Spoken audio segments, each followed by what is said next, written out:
But when something terrible happens, you can remember that you were told about what the threat may be.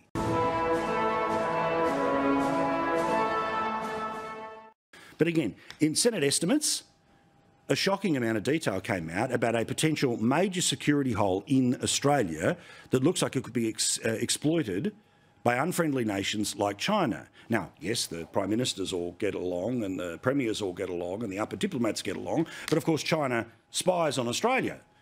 It tries to interfere in our universities. It tries to intimidate those students by threatening their families back home. It has stolen the plans to the ASIO building and, of course, in the past has been accused of hacking the infrastructure of Parliament House and many of the political parties which make up the people who represent us in Canberra. Given everything that we know about the possibilities of these things to be misused, the way that things that start out as sort of convenience things and, oh, you won't have to show your paperwork for this or that, and everything we went through during the pandemic, the potential for this to really limit people's freedoms and to be tracked everywhere they go. How do we know that this is not going to be misused?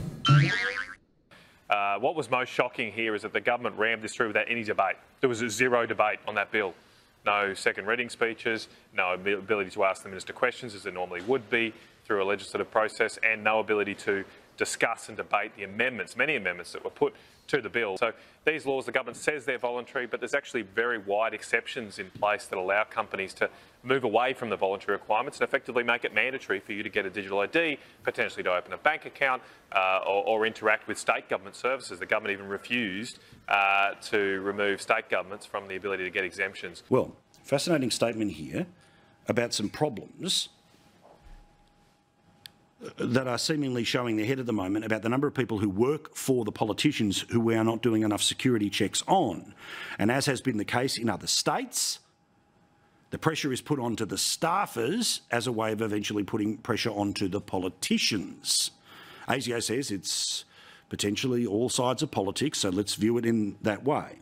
Well, the head of the National Intelligence Agency has told Senate estimates hearing on Wednesday that Australia faces a serious and sustained threat from foreign spies in response to claims that there were 1,200 operatives already in Australia.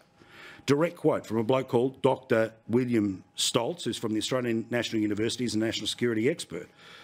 Political staff are essentially hired and fired at the discretion of the Member of Parliament. They do not have to undergo basic police checks, but there is no security clearance process. It's highly concerning for a country of Australia's sophistication, and given the seriousness of MPs and senators being targeted, it is no longer appropriate that political staff are not better vetted and security cleared. The Coalition and I also wanted to see these changes held up until we see the related changes to the Privacy Act. We've obviously got this surveillance state coming through the widespread use of cameras and facial recognition, AI technology, and there is meant to be some changes to the Privacy Act to make sure your face and the data around that face is protected within the Act. It needs to be updated. But when something terrible happens, you can remember that you were told about what the threat may be. It means every now and then when we come up with the random question of people in power, such as should there be better security checks for MPs, that's why we're asking the question. Same as we're asking the question about, OK, cool, right to a house and all of these things. But again, where is the greater legal framework around your right to free speech? Because again, right now, and this happens every single day, remember that you wake up thinking that we've got to have a discussion or a debate or push back against something that we just took for granted the day before. For example, that every single person working around every single MP at the state and federal level is on the up. How can there not be greater security clearance in and around those people?